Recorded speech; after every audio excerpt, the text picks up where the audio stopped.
Hi everyone, welcome back to The Learning Gardener. If you haven't been here before, my name is Pip. This is one of my two dogs, Raphael, and he is about to step on the seedlings that we are going to be dealing with today. We are going to be moving all around the garden because we probably about 7 weeks ago now, maybe a little bit longer, planted up a whole stack of seeds in recycled milk cartons and vinegar cartons, and they've mostly done beautifully. They've actually been the best results for seedling growth that I have ever had for anything. So I will definitely be using this method again, but I meant to plant a lot of these out weeks ago and have not got that far, obviously, because we're doing it today. We've got a range of seedlings here, some of which I picked up today, including a replacement buddleia for the one that died in all the rain. We've obviously got our milk carton ones, and we've got some seeds that were sown in regular trays at the same time, and you can already see these are tiny, and you will see soon that they are comparatively pathetic compared to the milk crate ones. But we are going to be working around the whole garden. Specifically, we're going to be starting here in the orchard area. This whole area has been quite neglected, and there's a couple of reasons for that. The primary one is the weather. It has just been horrendous of late, and we're about to get some more rain, so I want to get out and get this stuff sorted so that as we plant these seedlings in, they can be watered in by the rain. But the other reason is that because I've had a couple of surgical procedures, I haven't been able to do the usual stuff that I would be doing in the garden, and this area has been a low priority. We do have some dormant containers here. So this is a pomegranate. We have got a black Genoa fig, and we have got a sugar maple, which really needs to go in the ground, but we will worry about that when I can do something about that. So obviously this area hasn't been whippersnipped in a while because I'm trying to really avoid lifting to give myself the best chance of healing. So we're just going to plant the containers where they are, and they might look a bit rubbish for a while, but that's just where we're at. The whole point of the ones that we're doing down here, initially when we planted these, was to put in seedlings that I hadn't got around to putting in by the early phase of autumn, and to just like bring some bees down to the orchard to pollinate the last of the watermelon flowers. That worked out okay, but obviously it would have been better if I'd done it a lot earlier. I'm just going to move these secateurs so you don't end up with more injuries. But what we're going to be doing today is planting for early spring colour, planting to get Rafa outside because he's been so cooped up and he's driving everybody a little bit crazy. We obviously also need to clean out these pots. We've got, dandelion weeds, which I'm sure the chickens will love, and I can't even get the whole thing out. We've got dead zinnias in here that need to get cleaned out. Something that I have done in some of the pots is deliberately plant winter grass, because I was going to give it to the chickens, but it hasn't kind of flushed up as much as I thought it would. I thought it would maybe have spread through the pot a bit more by now, but it hasn't. And I haven't been able to lift, so the chickens haven't received the pots. But what I'm going to do is I've got a whole bunch of extra brassica seedlings like cabbage, broccolis, cauliflowers, things like that. And I've got some marigolds, which are flowers that the chickens can eat, and pansies, and what else have we got? Chamomile, and we've got some kohlrabi and things like that. And we're just going to pop these in the pots. And now we are on the dog side of the fence. The chickens are on the other side of the fence. So for now, these will be protected from the chickens and allowed to grow big and strong. You're just going to come and talk to everyone. Hopefully them staying on this side of the fence means that they're going to get a good couple of weeks of a bit more sunshine in this spot, a little bit of rain coming up this weekend, and it has been quite a bit warmer during the main part of the day lately. So hopefully they're going to get a chance to get going, and then periodically we can put them on the other side of the fence. What I want to try and do is, once I've cleaned up the area on the other side of the fence and sorted out the drainages, I want to cover it in pots and things like that for the chickens, so that when they roam around, they've got lots of yummy snackies to help themselves too.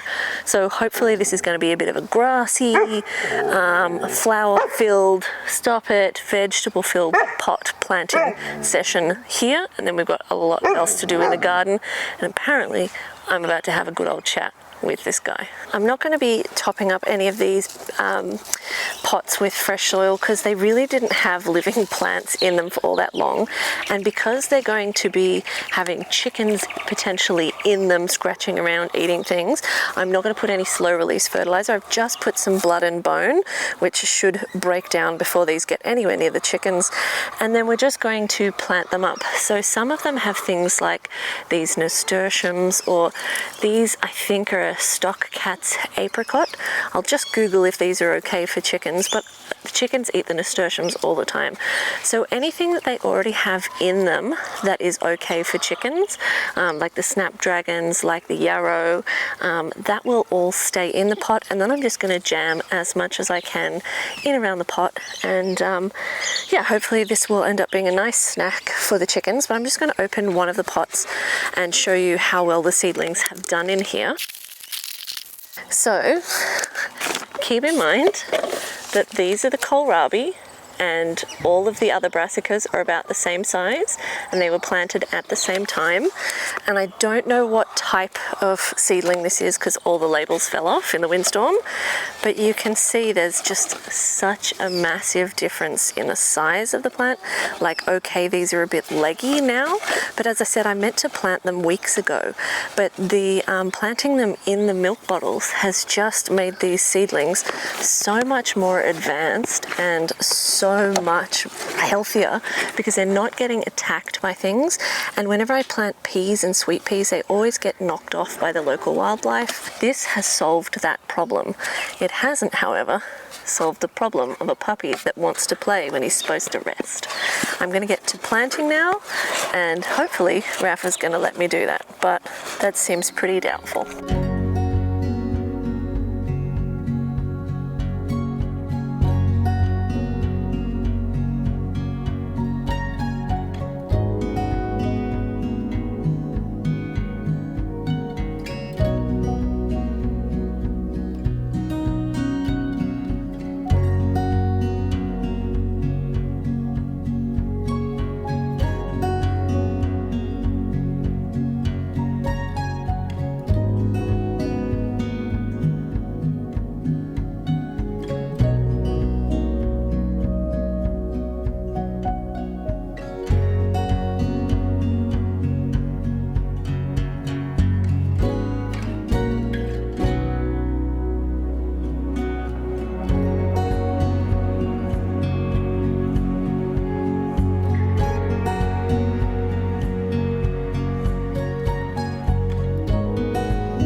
we are out in the orchard, we need to do some rose and blackberry taming, because I mean, this is a Munstead David Austin rose. It is the stabbiest thing I've ever seen in my life, and the dogs just run through here all the time like it's nothing. And as you can see from Rafa's headwear, he is slightly accident prone. Not that he had an accident, but yeah. So we're gonna just give these guys a little bit of a prune. I'm not gonna fuss around too much with how I do it. This is such a stabby rose.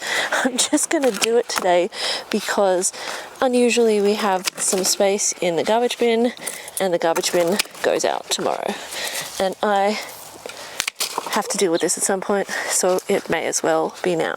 So anything that is dead or diseased will come off, but beyond that I'm just going to prune it to a shape that is more desirable than its current shape.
There's something about rose cutting that every time I try and do it, I discover that I only have one glove and only have blunt secateurs. So, you know, that went well, and I got stabbed 1,600 times.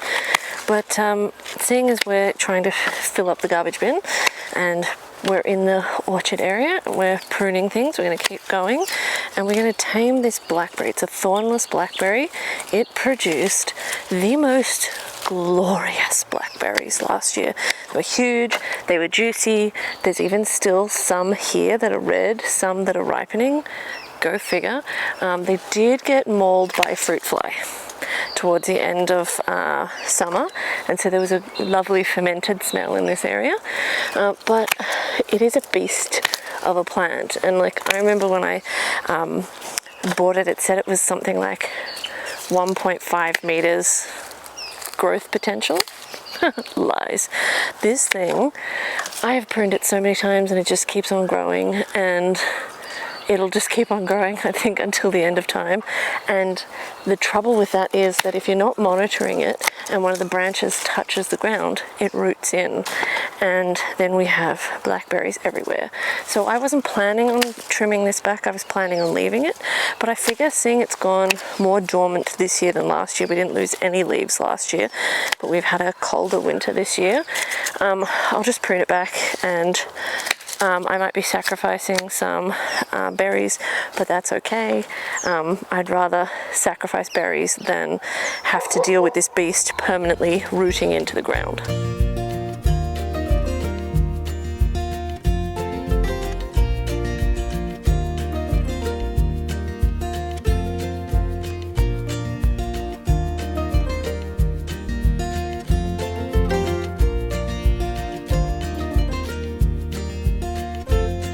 I started off just by pruning the wild branches that were either low or like this one that had attempted to make it over to my neighbor's house and that I had repeatedly curled back over onto the fence line to try and, you know, obviously maximize my harvest but not pollute the neighborhood with blueberry plants. Not blueberry, blackberry. But as I've gone along and you kind of clear out that initial mayhem of a plant like this, then you've been able to see, almost like pruning roses, that there are browning or dying branches, which were obviously where we'd had fruit this year. And so it's made the pruning process, once you got rid of that initial, like these ones, that are clearly going to produce berries this year, but they're just too annoying. It just made it so much easier to work out which parts to cut off, and so hopefully we've actually preserved this year's harvest by taking out the spent canes from this year, but it's looking a lot better. I do need to come along and do some suspending, but I'm also just going to wait till these ones get a little bit longer so I can train them a little bit more, and they're nowhere near the ground. So for now, that's all that matters, and let's get back to planting once I chuck all this out the front in the bin. And no, I'm not going to compost any of this. I'm not running the risk. Even if we have got chicken poo in the compost now from the chooks, I still don't trust the compost to get hot enough to not have a nightmare situation on my hands. This is our center urn that we planted up with some beautiful pink daisies and yellow and white pansies to give us some winter color. But little did I know the salvias would keep holding on and keep blooming over winter. Despite the fact that it's actually been quite a cold winter, we've had this beautiful color combination all winter long, which I was not expecting. We did, when we planted these in, all these pansies in, we did plant a few billy buttons, which are an Australian native flower that have this kind of floppy, slightly silvery foliage, and then they have a long spire with quite a tight little yellow ball as the actual bloom, which I thought would be a beautiful textural combination and color combination with what we've got here. It'll go beautifully with the yellow pansies. The only trouble with these is I've had a horrible germination rate with them historically, but not in the bottle. So we're going to try and take some of these out and tuck them in wherever I can find any space to squeeze them in, just so we can get those beautiful yellow balls, which sounds bad when you say it like that, but to bloom throughout, particularly spring. So we're just going to grab a chunk, because they don't really love to be divided too much, and just tuck them in.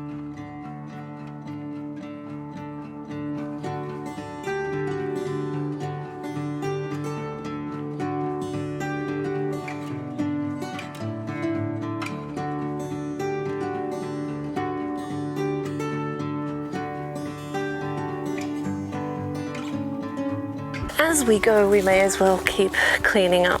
This salvia here and on the other side of the archway is actually the exact same salvia type.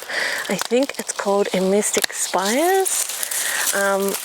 It is the same salvia as we've got in the pot, and you can see it hasn't died back over winter. In fact, it's doing really, really well, but I do want to remove these archways as soon as I'm back to lifting.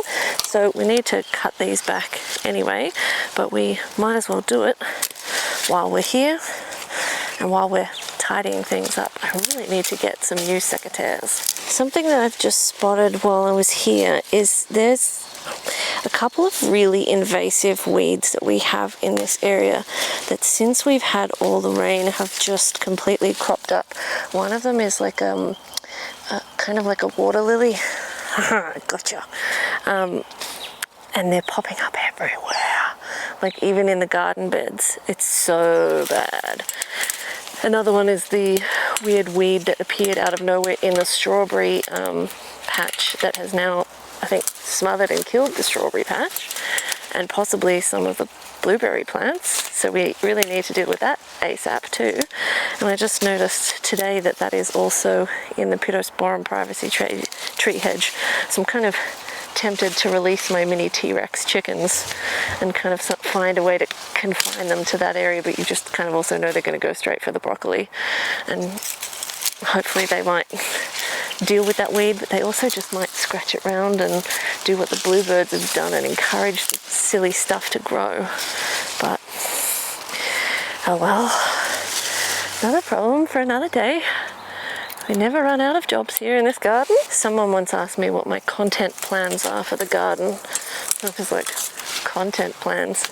Mate, I just film what needs to be done in the garden, because there's always some sort of mess that needs to be tamed, or something I was supposed to plant 2 weeks ago that needs to be planted.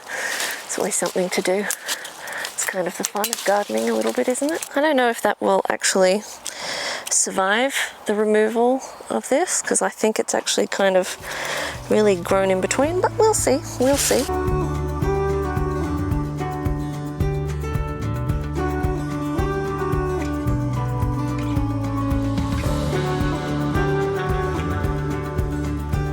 We're going to finish up by planting up this garden bed, which was a bed we struggled with in summer.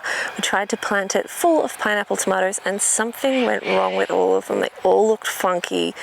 They all pretty much failed to flower. They all got pulled, and so I was pretty convinced that there was a soil problem here and that I wasn't going to grow, especially tomatoes, but mainly any sort of food here, and just kind of let it rest, maybe grow some flowers and things like that here. So we've got a couple of sweet peas, some false Queen Anne's lace, some pyrethrum, nasturtiums. I had sunflowers in, sorry about the cockatoos. Sunflowers are great at pulling toxins out of the ground, but obviously winter is not sunflower season. Got a tiny bit of lettuce, a couple of volunteer carrots, and then we got the chickens. I chucked a whole bunch of silver beet seeds in here. Some of them have germinated, some of them have not. They are a lot slower than I had hoped, so I guess there'll be food for the chickens in the warmer months, but not currently. So we're going to fill in some of these spots, and as I said, because we've got so many spare brassica seedlings, we're just going to jam them in. I've also got some iceberg lettuce seedlings, which are by far the best iceberg lettuce seedlings I have ever grown, and we also have some calendula seedlings, which is great. That might sound crazy, but for the last 18 months I haven't been able to get a calendula seed to germinate to save myself, so but in the bottle they've all germinated. So, okay, whatever. So we're going to just fertilize and jam it all in here because we don't really want exposed soil. I will have to mulch, but that'll have to be another day because I can't lift the mulch to bring it down here. But yeah, the other thing that I'm seeing in a lot of the beds is a lot of weed pressure this year, and some of that is because we had blackbirds, and so to prevent them from digging up everything, which was what they were doing, I put chicken wire over everything, and then a lot of the time I was way too late taking the chicken wire off, so it's had to stay in place, which has made it harder to weed. But I had to switch seed raising mix because the one I was buying from the hardware store was too chunky and nothing was actually starting, and now I have this hideous weed that is in every garden bed, and sometimes I see it in the seedling trays, especially when the seeds don't germinate, and I'm convinced it's a seedling mix. So, and it's just annoying because, you know, you try and change seedling mixes to get a better situation and you end up creating a nightmare. So, okay, well, we're just going to fertilize and get planting, and then we will be done for the day.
I do have some tiny sugarloaf cabbage and coriander seedlings here. Mostly I plant cabbage either for aesthetic reasons, just because they look really cool in the garden, or I plant them for my best friends, or now for the chickens. I loathe cabbage with a violent, fiery passion, so I will never eat it. But the idea here is, yes, I know I'm jamming everything in. Yes, I know it won't develop fully because it's too jam-packed, but I don't really care. The idea here is to use seedlings that are getting a little bit leggy or beyond their prime and get them in the ground so we get something from the efforts. And because this bed has questionable soil, at least this way we are getting something from the bed still. We are jam-packing it full of food that we're going to use for the chooks. And because we're going to be using it for the chooks, I'm going to be harvesting like really regularly every day to have some greens for them. So you're kind of going to be thinning as you go, so it doesn't really matter that it's jam-packed. I'm not going to do it today, but one of the other things I want to do in the garden, hopefully this weekend, because it would count as light duties, is to go through my seed collection, and I want to scatter some more poppies and things like that. But I also need to get the beet seeds sown in here and in a number of other beds because the blackbirds dug them up, and maybe a second sowing of silver beets just in like the corners where there's a little bit of space. But I do want to put some beets in because the beets don't have a deep root by comparison to everything else. So, and hopefully then we can also pull some beet leaves for the chickies. But yeah, I'm just hoping to use this one as a feed and flower bed, I think, this season. So hopefully this will turn out quite nicely, support the chickens, support the bees, and everybody's happy. I've still got probably, especially after the storm damage, I think 3 full garden beds to clean out and a couple of little partial sections in some garden beds. So we will be planting some more seedlings of food just for us and for my friends. But today's jobs, that was, to be honest, mostly for the chickens and mostly pruning for aesthetics. So yeah, I don't really know what I had planned, but I'm glad we got all of that done. It feels like something big to tick off the list. And yeah, it's just nice to get back in the garden and spend a little bit of time with my hands in the dirt and feel better about life. So I hope you guys have enjoyed hanging out with us and seeing the way the garden is progressing through winter, and hopefully we're going to be gearing up for a productive growing season, which unbelievably starts in the next few weeks, but it seems like first we've got to get through another rainy patch. If you have enjoyed this video and you're not already subscribed, I would appreciate it if you do. It really does help the YouTube algorithm decide that the content that I produce is worth showing to other people, and that helps us generate viewers and generate a little community of gardeners, and it also helps me generate a little bit of income from these videos. So if you're not subscribed, I'd appreciate it, and hopefully we will see you guys in the next video. Thanks for watching.